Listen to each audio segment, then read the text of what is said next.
오늘 함께 나눌 말씀은 11장 마지막 결론에 해당하는 부분과 또 12장 1절부터 3절까지 이렇게 정해졌는데요.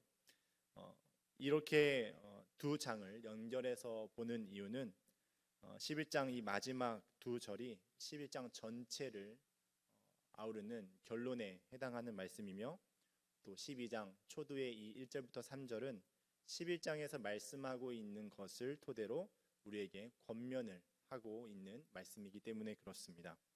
그래서 12장의 초두의 말씀은 이 11장과 아주 긴밀한 관련이 있기 때문입니다. 많은 설교자들이 이 11장에 열거된 이 믿음의 선진들의 삶을 이제 예시로 말씀을 하면서 이 믿음으로 불가능도 가능하게 바꿀 수 있다.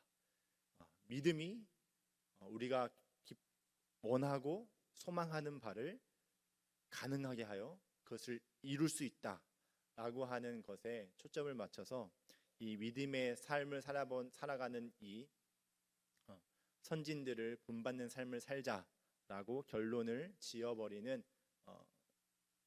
설교들이 많이 있습니다. 하지만 우리 히브리서 저자는 오늘 이 본문을 통해서 한편으로는 그런 교훈을 줄 수도 있겠지만, 단순히 이 말씀을 11장의 전체의 말씀을 통해서 세상에서 잘 되는 나, 무엇인가를 극복하고 소원을 이루는 어떤 역경 극복 스토리를 여러분들이 살아가십시오 라고 하는 것에 우리에게 교훈을, 그 원래 의미가 그런 것을 교훈하고 있지 않다라는 것을 오늘 우리는 이 마지막 두 절을 통해서 확인을 할 수가 있는 것입니다. 그들이 바라보고 있는 소망, 그 믿음의 삶을 살아가는 그 삶은 소외와 고난 속에서도 믿음으로 인내하고 포기하지 않는 소망이었습니다. 그리고 그것을 가능하게 하는 그 믿음의 중심에는 하나님 말씀이 있습니다. 11장 3절 말씀에 믿음으로 산 선진들의 그 믿음의 예를 보여주기 바로 전에 그 모든 삶들을 가능하게 하는 근거가 바로 하나님 말씀이다라는 것을 말씀하고 있습니다. 우리 11장 3절 말씀 함께 읽겠습니다. 믿음으로 모든 세계가 하나님의 말씀으로 지어진 줄을 우리가 아나니 보이는 것은 나타난 것으로 말미암아 된 것이 아니니라. 모든 세계, 우리가 지금 보고 있는 이 나타나 있는 이 모든 세계는, 보여지는 이 모든 것들은 유에서 유를 가능하게 한, 유에서 유를 만드신 것이 아니라 보이지 않는 하나님 말씀에 반응한 그 결과이다라는 것이죠. 그래서 이후에 열거되어지는 모든 선진들 역시 하나님 말씀에 반응하는 삶을 산 것, 그것을 히브리서 저자는 믿음으로 살았다, 하나님께서 인정하시는 삶을 살았다라고 지금 우리에게 소개를 하고 있는 것입니다. 창조가 하나님의 말씀에 반응하는 결과이듯이 재창조, 바로 신자 안에 일어나는 예수 그리스도를 믿어 신자 안에서 일어나는 그 구원의 모든 변화 역시 하나님의 말씀에 반응하는 결과이다. 그것이 바로 믿음으로 사는 삶이다 라는 것을 이 11장 전체가 우리에게 말씀해 주고 있습니다. 그런데 이 믿음으로 사는 삶을 살아가는 중에 우리를 그 길에서 벗어나게 하는 것들이 있습니다. 벗어나게 하는 그러한 가치들이 있습니다. 세상의 가치로 보게 되면 이 믿음의 삶을 살아가는 것은 너무나 무의미한 삶입니다. 우리가 읽진 않았지만 오늘 읽은 본문 말씀의 바로 앞 문단들을 보시면 이 믿음의 선진들이 어떤 삶을 살았는지를 보게 되는데, 세상의 눈으로 보게 되면 이 삶은 정말 무가치한 인생입니다. 무가치한 삶입니다. 33절과 34절을 보게 되면요, 그들이 사자굴에 들어가고요, 불의 세력에 멸함받기도 하고요, 칼날을 피해야 하는 상황에 처해져 있습니다. 또 36절에 보면요, 조롱과 채찍과 결박과 옥에 갇히는 시련을 당합니다. 37절에서는요, 돌로 치는 것, 톱으로 켜는 것, 시험과 칼로 죽임을 당하고 궁핍과 환난과 학대를 받는 그러한 삶을 그들이 삽니다. 이러한 삶이 가치 있는 삶입니까? 이러한 삶이 어떤 의미가 있습니까? 세상의 눈으로 보면 가치 있는 삶이 전혀 아닙니다. 그래서 38절에 이렇게 말합니다. 이런 사람은 세상이 감당하지 못하느니라. 이거를 조금 더 원어적 의미를 살려서 번역을 하면 세상은 이런 사람들을 가치 있게 생각하지 않는다라는 의미입니다. 그러니까 세상의 눈으로 이런 믿음의 선진들의 삶, 환난과 많은 역경과 죽임을 당하는 예수님 때문에 믿음으로 사는 삶 때문에 그러한 결과를 얻게 되는 이들의 삶은 너무나 비참하고 무가치한 삶이다라는 것이죠. 예수 그리스도를 믿는 것 때문에 바로 이러한 삶을 삽니다. 그래서 이 세상을 살아갈 때 우리에게 이러한 모습들을 통해서 우리에게 또한 이러한 삶의 세상을 살아가는데 이러한 가치 판단적 요소를 우리에게 제공합니다. 여러분들은 믿음의 삶을 살면서 눈에 보이는 것들에 눈길을 주면서 살아갈 것입니까? 아니면 눈에 보이지 않는 하나님의 말씀을 따라 살 것입니까? 이 땅에서 누리는 잠깐의 즐거움을 가지고 살아갈 것입니까? 아니면 하나님이 주시는 영원한 즐거움을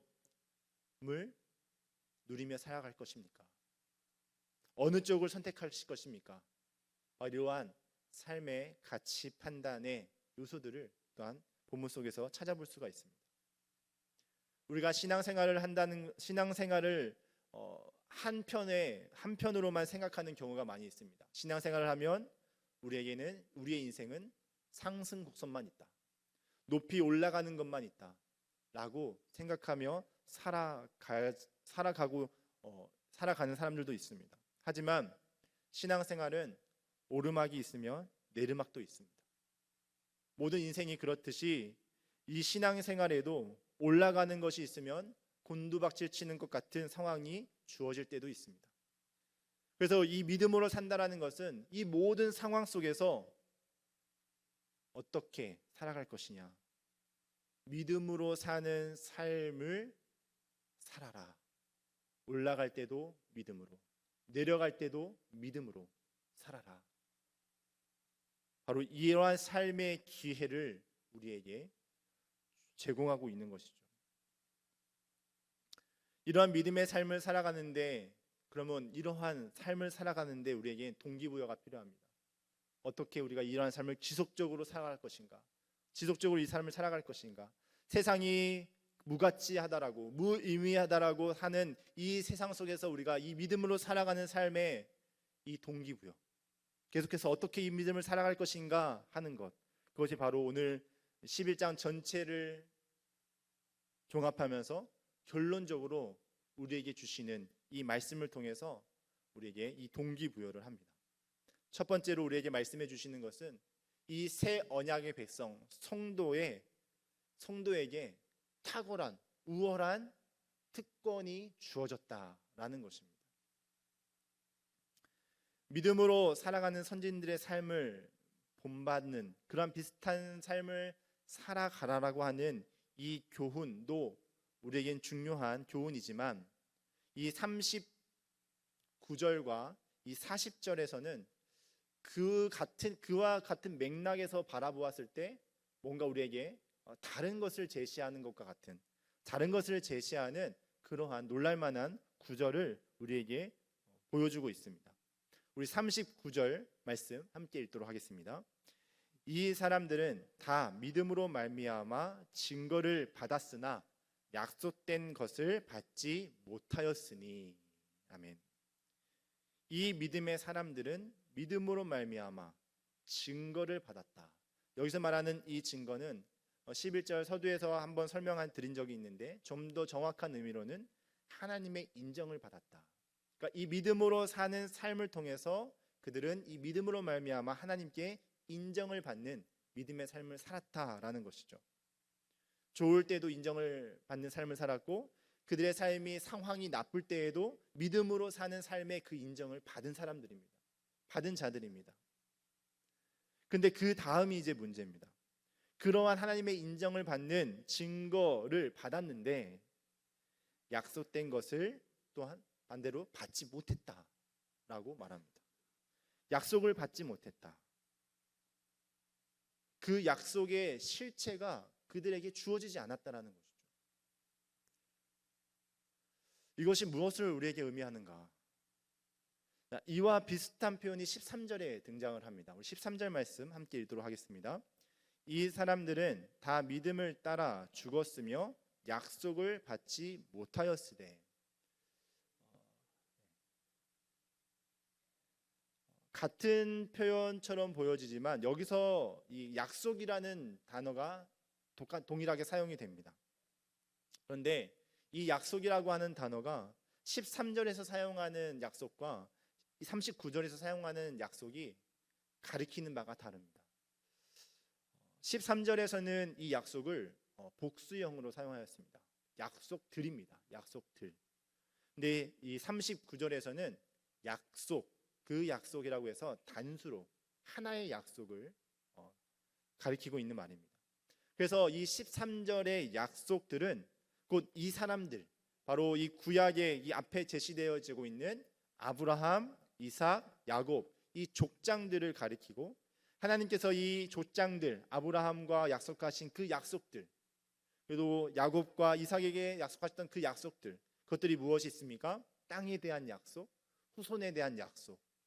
바로 이러한 약속들을 하셨는데 그들이 당대에, 그들이 살아있는 그때에 하나님께서 약속하신 그것들을 그들은 받지 못했습니다. 누리지 못했습니다. 그러니까 믿음으로 사는 삶에 대해서는 하나님께 인정을 받았지만 하나님께서 약속하신 그 약속을 그들 그 당대에는 그들이 누리지 못했다, 받지 못했다라는 것이죠. 그들은 가나안 땅을 자신의 소유로 삼고 살아가는 삶에 있어서는 그들의 생명적 한계가 있었고, 또 하나님께서는 이 일을 후대에 완성하시고 행하신 그 일들이었습니다. 그렇다고 한다면 이 39절에 나타나는 이 약속, 단수형으로 사용되어진 이 약속은 똑같이 이 사람들 그 구약의 모든 사람들에 해당되는 약속이긴 한데, 이 약속은 그들 모두를 이제 통틀어서 그들이 받지 못한 한 약속이 있었다라고 말합니다. 이 약속은 그럼 무엇을 의미하는가? 그것은 바로 예수 그리스도를 통해서 누리게 되어지는 영원한 생명의 약속입니다. 구약을 읽어보면 믿음으로 산 인물들의 삶을 우리는 발견할 수가 있습니다. 하지만 그 모든 인물들의 그 삶의 스토리를 속에서 우리가 발견할 수 없는 것이 있는데, 그것은 바로 그리스도를 통해서 얻게 되는 그 영원한 생명에 대한 확신과 언급들은 우리는 구약에서 발견할 수가 없습니다. 그들의 인생 속에서 발견할 수가 없죠.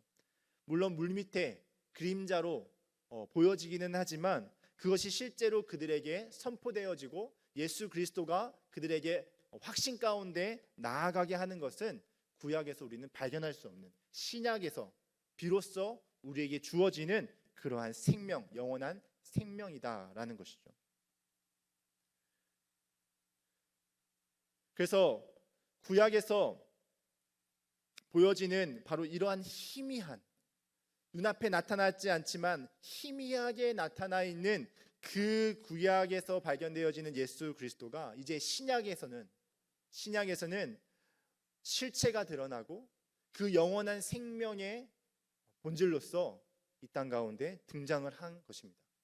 그러니까 이 사람들에게는 이 약속이 아직 발견되어지지 않고 받아들여지지 않은 상태라는 것을 이 히브리서 설교자는 말씀을 하고 있는 것입니다.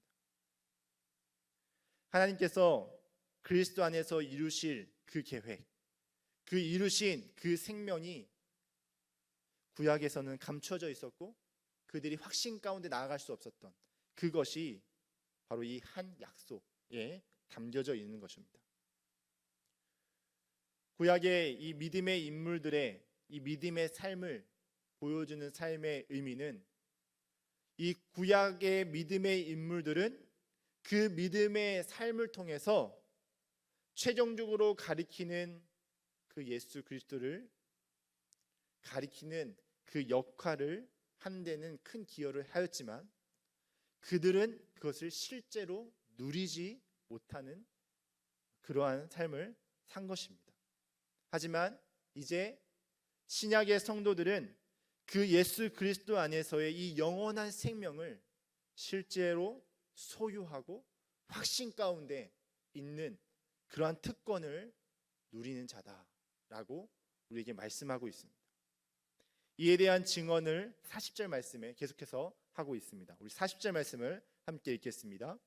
이는 하나님이 우리를 위하여 더 좋은 것을 예비하셨은즉 우리가 아니면 그들로 온전함을 이루지 못하게 하려 하심이라. 40절 말씀을 좀 나눠서 설명을 하겠습니다. 39절의 말씀과 이어져서 상반절에 이는 하나님이 우리를 위하여 더 좋은 것을 예비하셨다. 바로 구약의 한계에 거쳤던 그 생명을 주시는 예수 그리스도, 그가 이제 우리에게 제시되어졌고 예비되어진 그 예수 그리스도를 너희가 맛보고 있다라고 말씀을 합니다. 모든 역사와 구원의 주권자이신 하나님께서 새 생명, 새 언약의 중보자이신 예수 그리스도 안에서 역사하시는 그 결과로 하나님이 우리를 위하여 더 좋은 것을 예비하셨습니다. 그것은 바로 예수 그리스도 안에 있는 영원한 생명의 누림입니다. 바로 이러한 생명의 누림의 특권이 신약을 살아가는 저와 여러분들의 특권임을 말씀하고 있는 것입니다. 예수 그리스도로 인하여 새 생명의 그 은혜를, 그 새 생명의 소중함을 누리고 계십니까? 히브리서 저자는, 이 설교자는 지금 이 성도들에게 너희가 받은 그 특권이 얼마나 소중한 것인지를 돌아보고 생각해라. 그리고 이 특권을 가지고 그 모진 상황과 고난 속에서 지속적인 신앙의 삶을, 믿음의 삶을 살아라 라고 우리에게 동기부여를 하고 있는 것입니다. 40절 말씀을 계속해서 보니까 바로 이러한 특권이 있는 이 성도들에게 또한 그 특권에 따른 책임이 있다라는 것을 우리에게 말합니다. 하반절 말씀이 이렇게 말합니다. 우리가 아니면 그들로 온전함을 이루지 못하게 하려 하심이라. 여기서 먼저 우리가 살펴볼 것은 온전함. 여기서 말하는 이 온전함이 무엇이냐라는 것입니다. 이 온전함이라고 하는 것은 관계를 전제하는 단어입니다.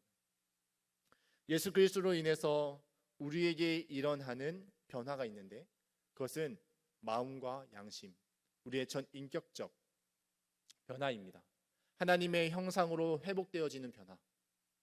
죄로 말미암아 파괴된 양심과 이 마음이, 우리의 전 인격이 예수 그리스도의 그 보혈로, 그 공로로 깨끗하여지고 정결하여져서 우리의 양심과 우리의 마음이, 우리의 전 인격이 하나님과의 그 친밀함 속으로, 그 관계 안으로 들어가는 것. 그 친밀함 속에서 기쁨과 풍성함을 누리는 것.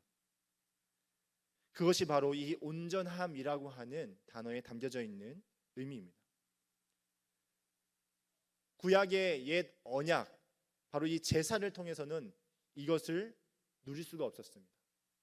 단순히 표면적 깨끗함은 얻었지만 이 마음 중심의, 양심의, 마음의 깨끗함은 구약이 가지고 있는 제사에 있어서는 한계가 있었습니다. 그래서 히브리서 설교자는 앞에서 계속해서 영원한 대제사장 되신 예수 그리스도의 제사가 필요하다, 그것을 계속해서 언급했던 것입니다. 그들의 이 온전함을 이루는데 신약의 성도들이 이 구약의 성도들을 이어서 그 인생을, 그 신앙을 살아가는 그 모습을 마치 이 구약의 성도들의 신앙을 완성시키는 것으로 그 책임을 다하라고 이 40절 말씀은 이렇게 말씀을 합니다. 이것을 우리가 좀 쉽게 이해를 하기 위해서 말씀을 드리면, 쉽게 말하면 이어 달리기입니다. 이어 달리기. 당시 고대에 이 횃불 이어 달리기가 경기가 있었다고 합니다.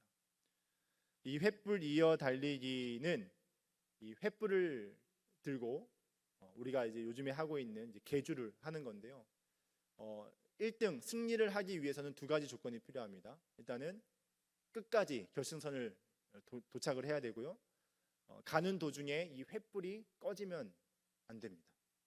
이 횃불을 계속해서 잘 살려서 바톤을 이어받아서 결승전까지 가야 하는 것인데,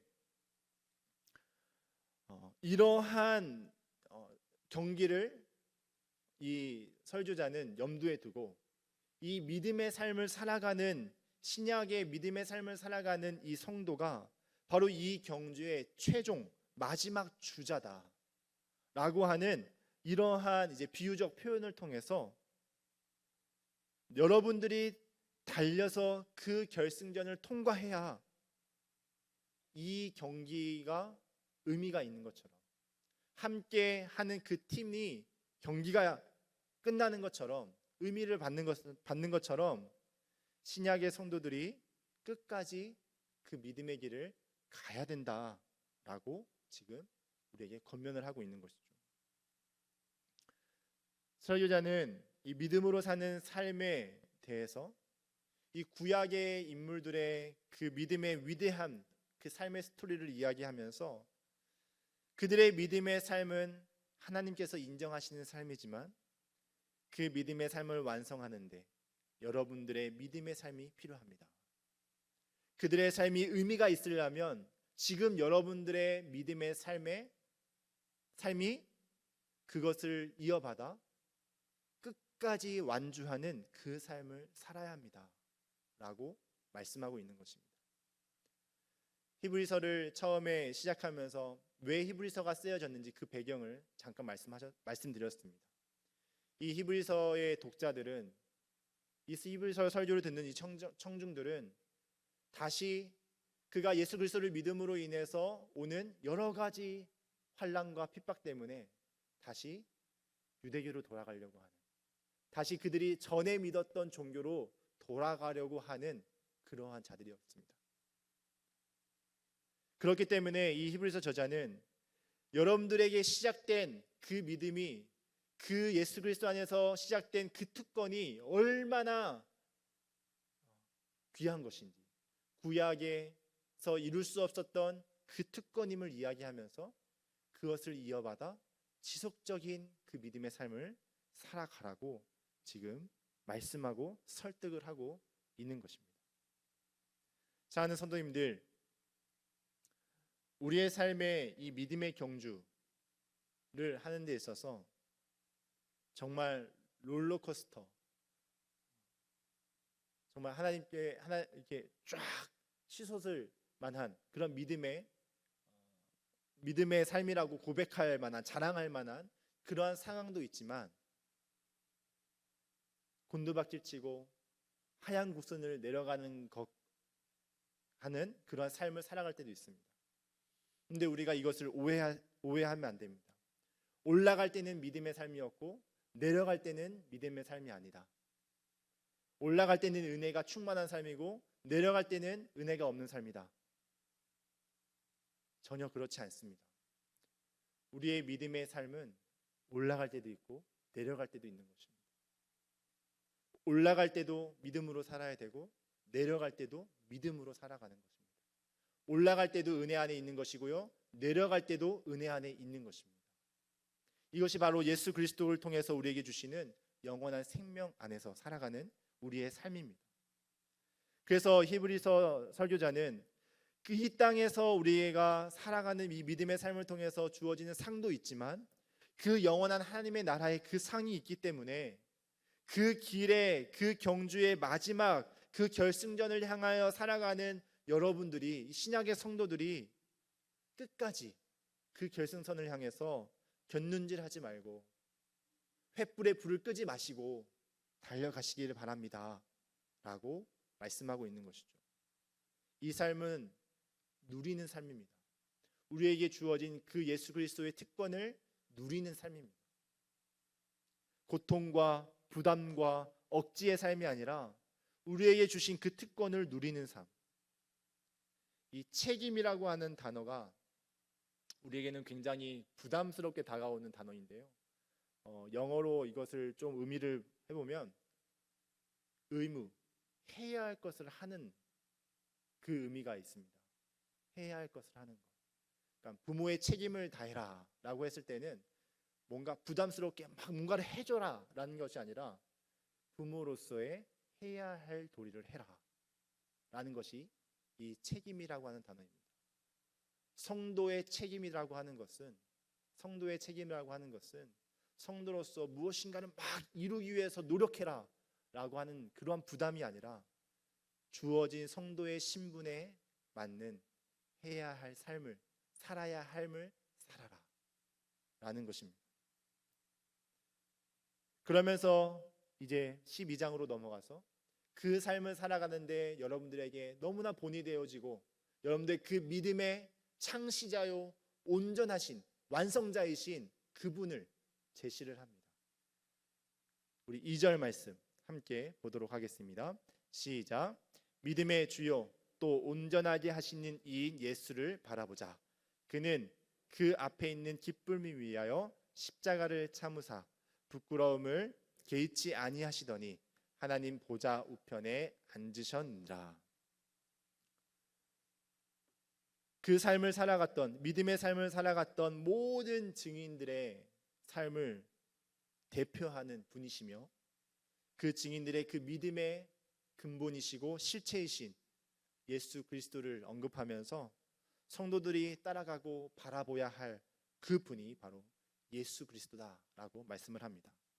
그래서 이 바라보아야 할이라고 하는 이 동사는 단순히 그 앞을 응시하면서 앞에 간 사람을 이렇게 응시하라라고 하는 의미가 아니라 도움과 격려, 의존해라라고 하는 의미를 가지고 있습니다. 예수님은 신실하신 증인이시고 또 살아 역사하신 증인이시고 또 지금도 하나님 보좌 우편에서 우리를 중보하시며 천상 통치를 통해서 믿음의 삶을 살아가는 그 모든 성도들과 함께 하시고 도우시고 이끄시는 그 분이 그 믿음의 창조주이시며 완성자이신, 창시자이시며 완성자이신 그분을 바라봐라, 의지해라 라고 말씀을 하고 있습니다. 사랑하는 성도님들, 우리가 이 삶을 살아가는 데 있어서 예수 그리스도를 그렇게 의지하고 바라보고 예수 그리스도에게 도움을 구하고 예수 그리스도를 의지하는 그 삶을 살아가는 데 있어서 우리에게 또 한 가지 필요한 모습이 있다면 1절 말씀에 모든 무거운 짐과 무거운 것과 얽매기 쉬운 죄를 벗어버려라 라고 말씀을 합니다. 혹시 장거리나 단거리 이 달리기를 하는 선수들의 옷차림을 보셨습니까? 혹시 이 달리기를 하는 사람들이 무거운 파카를 입고 달리기 하시는 분 보셨습니까? 아니면 구두를 신고 달리는 선수들을 보셨습니까? 가장 가볍게 뛰기 쉽게 편하게 달리다가 목마르니까 가방에 물을 넣어서 백팩을 메고 달리는 선수들은 없습니다. 우리가 예수 그리스도를 바라보면서 그 예수 그리스도가 주시는 그 은혜의 풍성함에 우리가 메고 있는 우리를 넘어뜨리고 얽매이기 쉬운 그 세상의 죄악들을 하나씩 벗으면서 그 믿음의 경주를 인내로서 감당하기를 간절히 소망합니다. 바로 이러한 삶의 모습이 우리가 걸어가야 할 믿음의 삶이라는 것을 오늘 이 히브리서 저자는 우리에게 말씀하면서 앞서가시고 함께 하시고 또 마침내 완성시키실 예수 그리스도를 우리가 끝까지 의지하는 그 믿음의 삶으로 살아가기를 우리에게 또한 부탁하시고 권면하시고 축복하고 계신 줄로 믿습니다. 함께 기도하겠습니다.